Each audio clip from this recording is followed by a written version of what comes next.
Good afternoon, this is Xfinity Channel on Education. If last week we were talking about how to keep the fire burning or how to keep our students motivated, today we're going to talk about quite the opposite, how not to demotivate our students, taking for granted that if they come to us, it's because they have the motivation to learn English. And this is something that Mark was reminding about, that the student in front of us is willing to learn and will put everything on their part to do that. So I'm here today with Rob Wiley and Garrett Flitcroft, and also Gabriela Pinto in Madrid and Graham Bell in Malaga. Hi guys, how are you? Hi. Gabriela, you've just had a meeting. You guys have talked about that. So some general conclusions from that meeting. Can you give us some summary?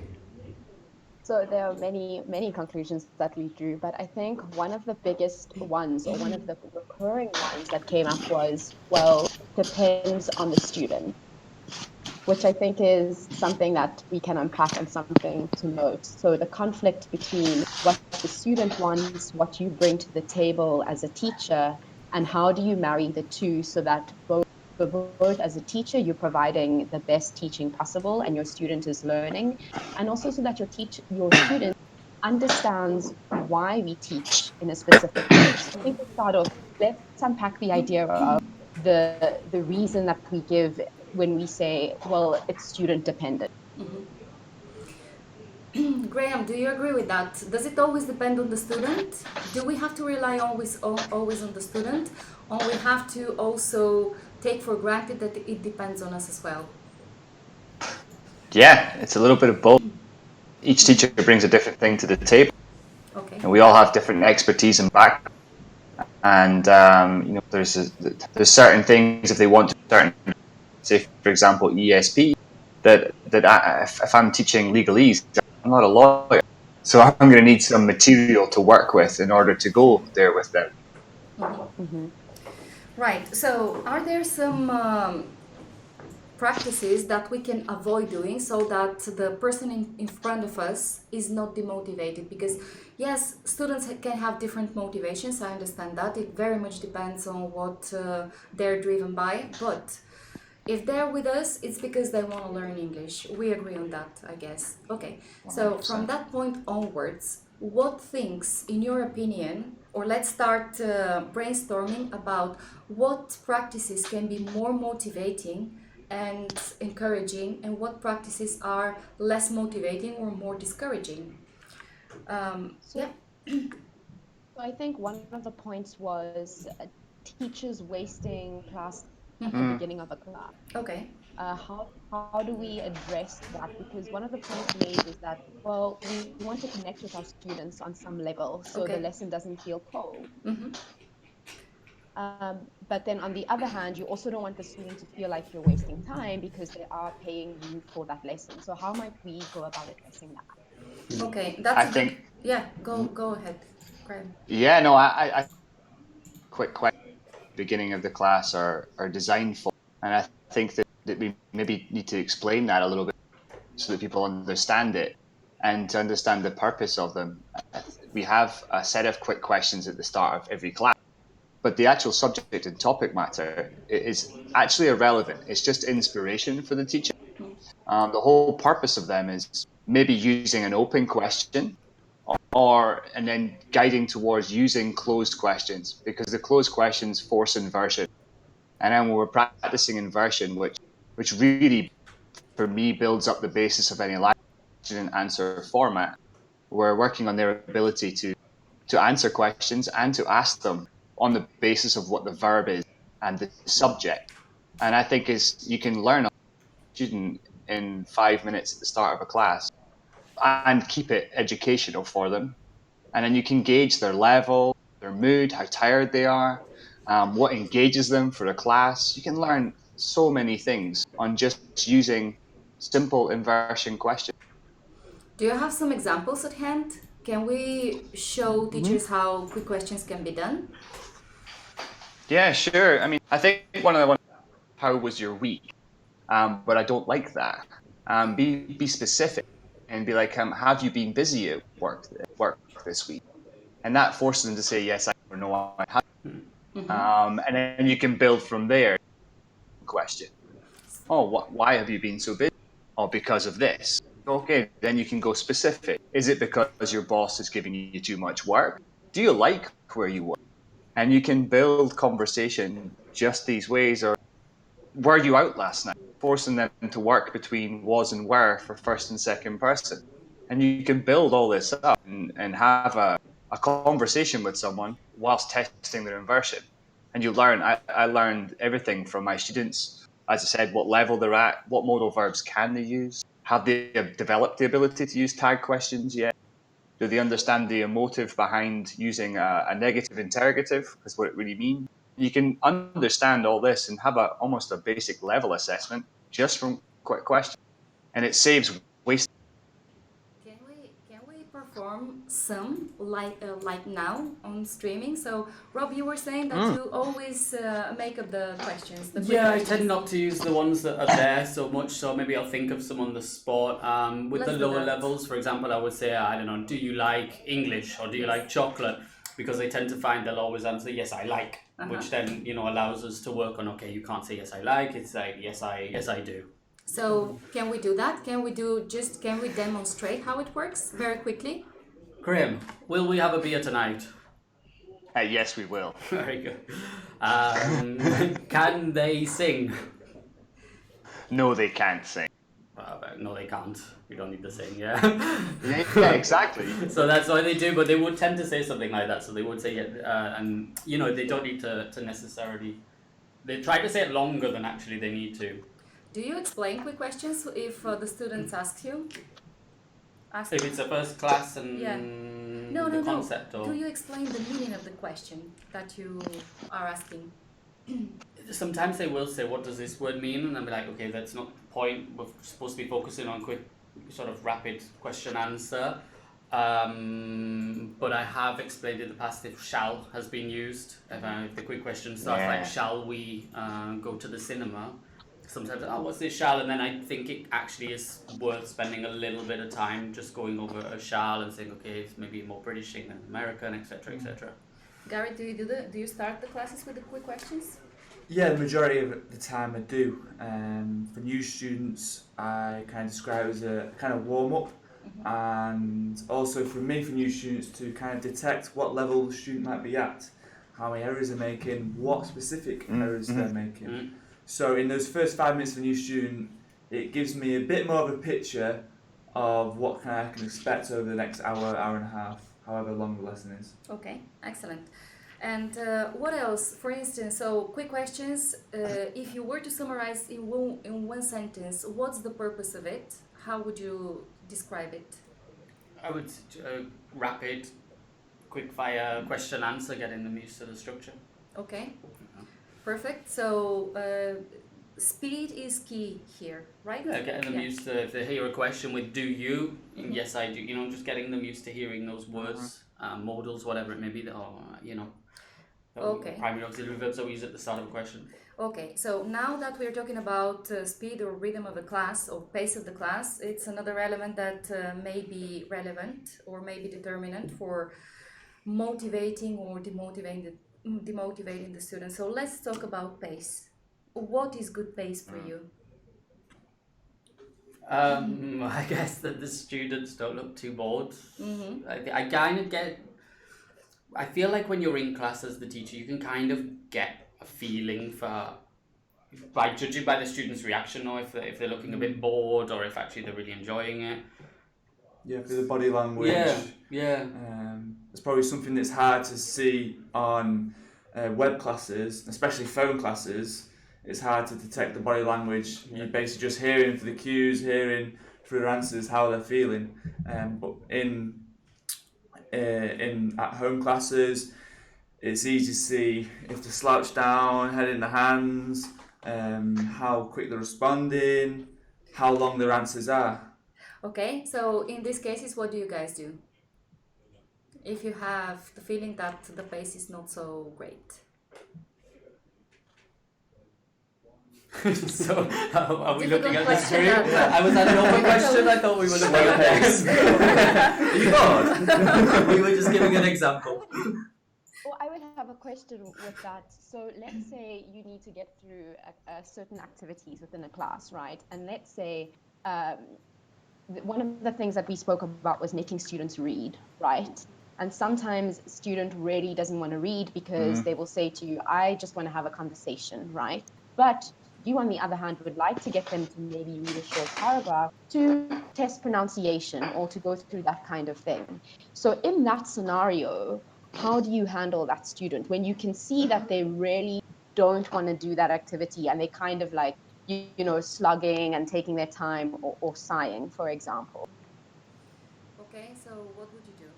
Would you insist on that activity that they dislike, or you would move on? You mean if it was kind of like a topic and they weren't enjoying it? Yeah.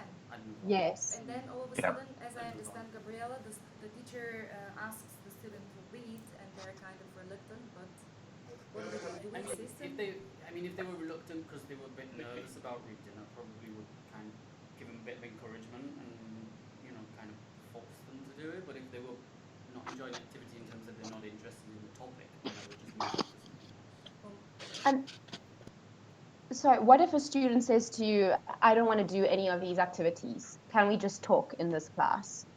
What do you advise doing in that scenario? Because obviously you as a teacher want your student to have a specific outcome. You still want them to learn and you want them to have a guided conversation that's constructive. So what advice would you give a teacher in that scenario? It's always about finding the right balance. We always have to see what the students' needs are, but we're the teacher, so we have a better idea of what areas they can improve. So it's combining and marrying them two together of finding the students' needs while also reaching the objectives you have set for them. Yeah. So, if I understand Gabriela right, it's about providing, or are we able to provide arguments for a student to convince them or to explain to them that what we're doing is for them to learn in the best possible way.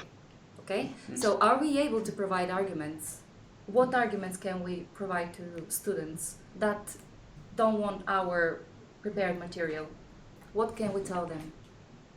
I think that. I'm sorry, Robert. You go. Go, mate, go. I think your grammar, your class, and your vocabulary activities. When you're prepared and you know, you can have them there and engage in a conversation, but think to yourself, I'm going to force them to use this grammar. I'm going to make sure they use it when we're talking. And if it comes to a point during the class where they don't use it and they can't use it properly, highlight it and be like, hey, you know what? I've got this activity. Let's go and look at this. And something I've done in the past is being prepared and know what I want to get through and going, okay, I'm going to have to twist and bend everything here to get a class together for them that's engaging. Yeah. I think with the topic activities, if they're not, that's the real tough one. But the grammar ones, I really believe you can fit them into a conversation and get production in practice.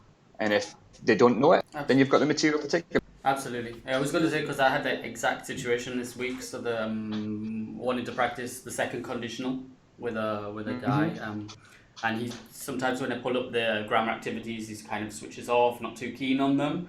So we did it in a way we were just talking about hypothetically, if you had to move to another country, what would you do if your boss offered you this amount of money to go and live here, etc. And so we were practicing the second conditional, but he had no idea that we were doing it, if you like, because we were just having a conversation almost. I was just asking questions about, but what would you do if your boss offered you 100 grand to live in Moscow or wherever? Yeah. And got him answering. So we were still practicing the structure, just without maybe necessarily pulling up a page on my tablet which had second conditional. So we were still doing it. Then I have a question on the flip side of that. What if you have a student that says to you, I just want to do grammar activities, and they're very old-fashioned in the way that they view learning. Like they're still stuck on that textbook mentality where we're going to go through the activities, fill in the gap. What do you suggest telling a student in that scenario? Yeah, I was going to say, you give them the option.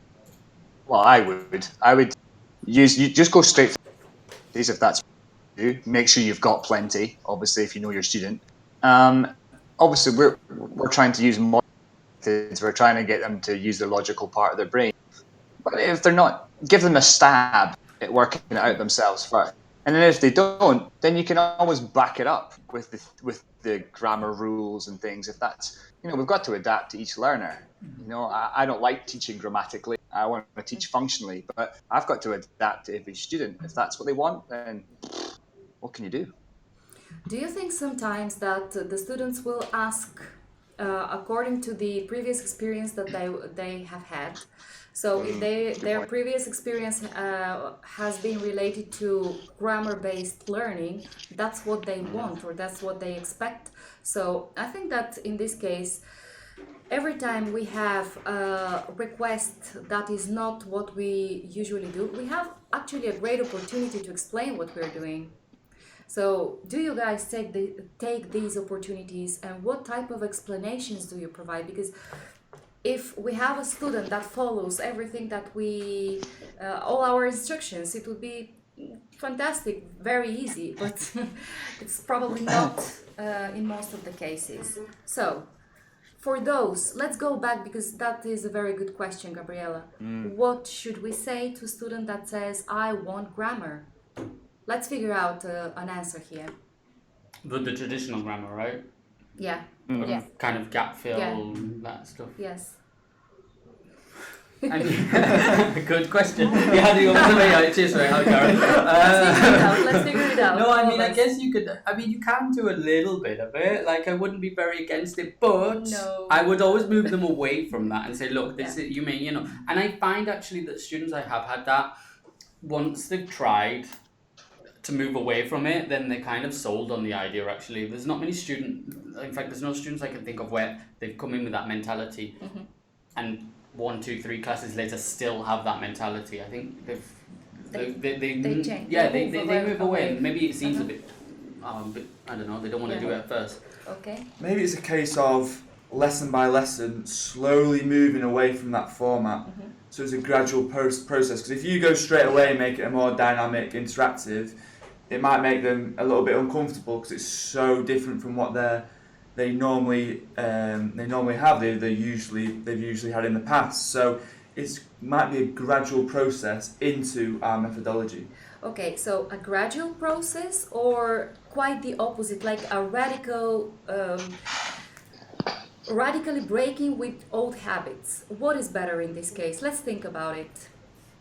Is it a good idea to go little by little, which would be a safe choice? Or let's say, look, what you used to have in the past didn't work, and there you are wanting to say something, unable to. So why don't you allow me to show you a different approach? Would you feel comfortable saying that? I have a question. I would feel comfortable saying that in that scenario, but could one not maybe tie that in then with homework? Because for me personally, there are loads of grammar exercises that you can do on the internet if you just Google it. But could you not say to your student, like, we want to focus on functional language here. If you want to go and do those kinds of things, go and research it when you have time. Do those exercises, and if you're finding you're having problems with it, this is what I'm here for as a teacher, so we can practice it, and that I can help you with that. I don't know, would that work at all? Yeah, I mean, you can like that. point out, like, make the most of the fact that I'm here with you, and let's deal with the whole kind of communicative approach and speaking, etc. And then, if you do want to do gap fill exercises.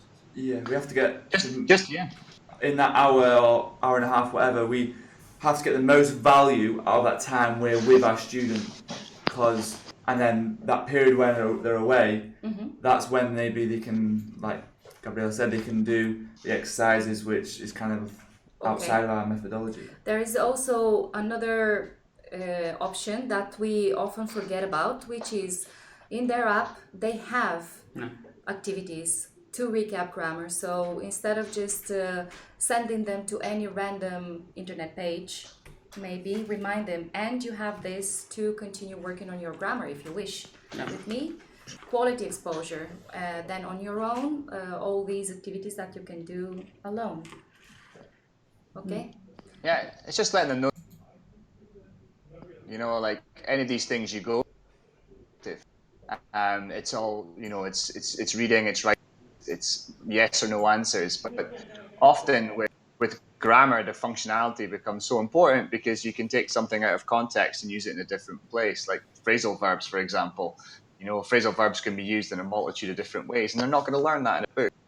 So I think, I like what you're saying, Gabby. Like, just if they want to get into like doing that sort of stuff, then they can do that. But they're going to really learn nuances of the language with someone who's speaking it with them. Got more time to go in depth and make it functional rather than grammar. Talking about real language, where else do we have real language? Where can they be exposed to it, apart from the hour that they are with us? Films, TV shows, interacting with friends, depending on where they're from. Media is a big one. For me, learning Spanish, when I watched La Casa de Papel, I learned a lot more swear words, like the vulgar language. And the usual ones, right? Yeah. So that helped me a lot. So I think a student watching like most people have Netflix now, or even YouTube, there's so much possibility to watch shows where they can learn some slang. And then we can ask, maybe we can use that as homework. I'll go watch an episode of, I don't know, Peaky Blinders, and then see if you come back with any words you want to know the meaning of. Yeah, I mean, I have got students who've done that anyway. There's a specific group that I'm thinking of that I have them every week, obviously, and they do kind of tend to watch Netflix and stuff, and they'll come and be like, in this scene, I heard this phrasal verb, because it's informal language, and they're like, what's this mean? So we do spend a little bit of time talking about some of the informal stuff, which, again, I think it's just about like taking advantage of us being there and using that, and then. Yes.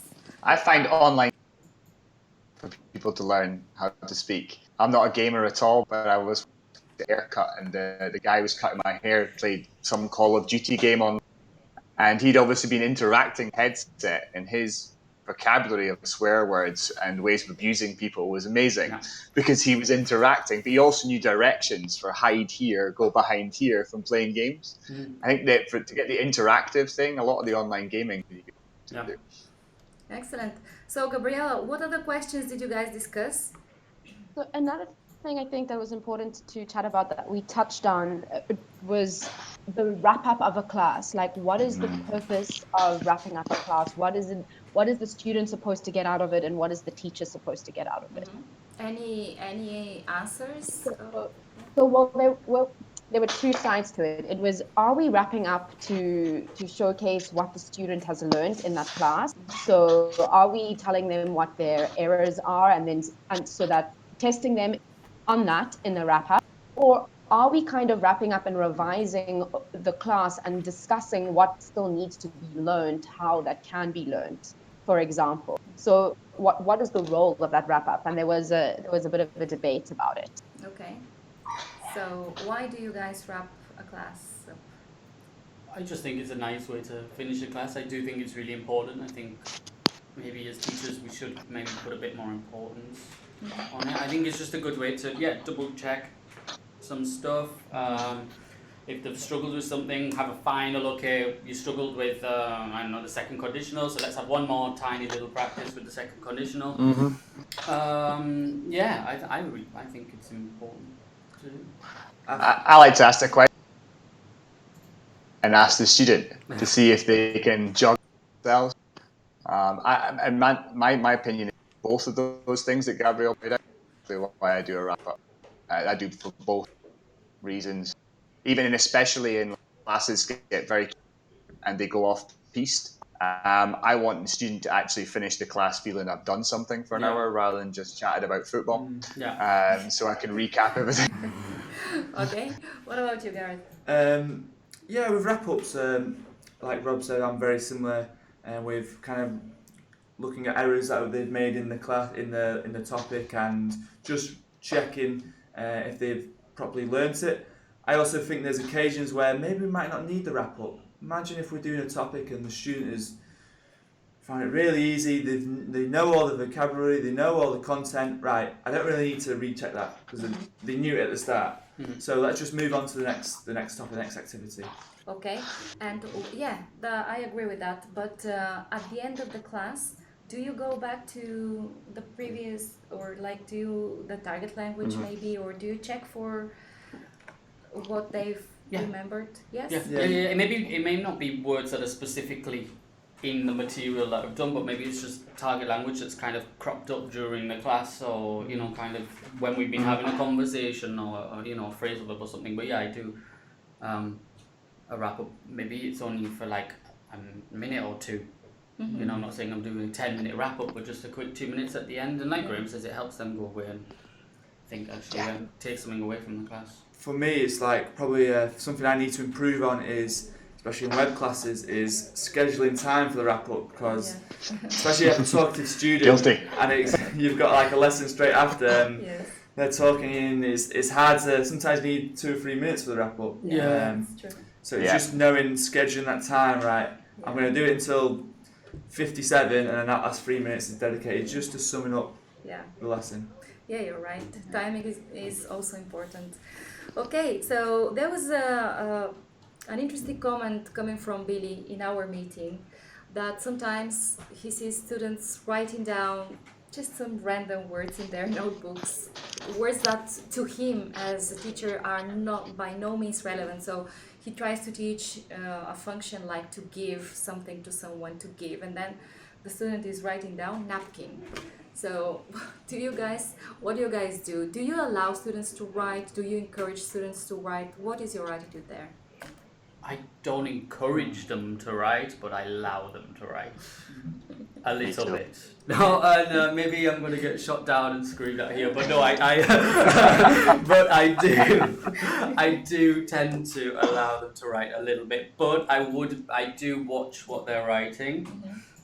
And I would say something, and I do say sometimes, I see them go to write sort of word down. Sometimes I'm like, don't worry, don't write that down, it's not important. And in the situation of this, to give someone a napkin, if they're low level, I would say, okay, if you're going to write something, write the verb to give down rather than the word napkin. And so I do monitor and I am careful with what they write down and the spelling as well. We should kind of advise the students, like, listen, like, you don't have to write down every word. But if you feel it's important to you, then go ahead. Like, we might not know, but like the word napkin might mean something quite significant to the student for whatever reason. So in this case, if they want to write it down, then but they might be playing a game online and it has something to do with napkins, so they want to learn what it is. But I agree definitely that we should learn the verbs related to it, to help the student learn actually use the noun. Okay, so as of writing again is something that let's challenge all of the teachers a little bit. The necessity of writing is kind of drilled in us from the very first day of school. So we need to feel that we are learning because we are writing something. So guys, is it really necessary? Can we not learn without our pen? What would you say? I was going to say, I think it's more actually about the student wants to write because they want to prove to themselves that they have understood something, or as you were saying, like maybe it's something significant. But perhaps there is a different way in the class to reinforce that without them having to focus too much on the writing aspect. Okay. I think the problem comes as in our purpose of it is actually to learn how to use a pen and a pencil and to learn to use the alphabet. But depending on which language you're teaching, we often use the same alphabet, the same coding. So for example, when you're Spanish, once they learn the sounds appropriate to the spelling, then it can be useful. They should have the really. For me, I don't concentrate too much on writing because I think they can acquire that through time, through learning the sounds and how they're spelled. That's my tuppence worth. Wonderful. Again, do you encourage students to check for the target language in their app when you see them writing? Yeah, I mean, I have said sometimes they do write some words down, if you and I like if we're doing phrasal verbs, etc. And I say actually you don't need to write this down. If you go to your student area, you can access it. So rather than and it will give you a nice little audio and a description and etc. So I don't want them to spend too much time writing down. However, if it's not a word that's in the target language, then maybe I would That's have where it's write it different, down. right? Yeah. Yeah, it's for the odd one. Mm. Explaining on there that I don't mind writing so Yeah. much. I'm like, okay, you're gonna need it, or I'll send it in. Yeah. And we're all gonna get sacked in the morning. So we run out of time, no more time for today, but that was great, and we have a lot more in our lists. I guess it would be a great idea to continue with it next week Part two. because there is much more that we can See, discuss invite me and back. brainstorm. You're more than welcome. So many thanks, Graham and Gabriella, and Rob and Gareth as well. Thank you guys. I hope you have a great week, and I'll see you on Friday next week. Bye.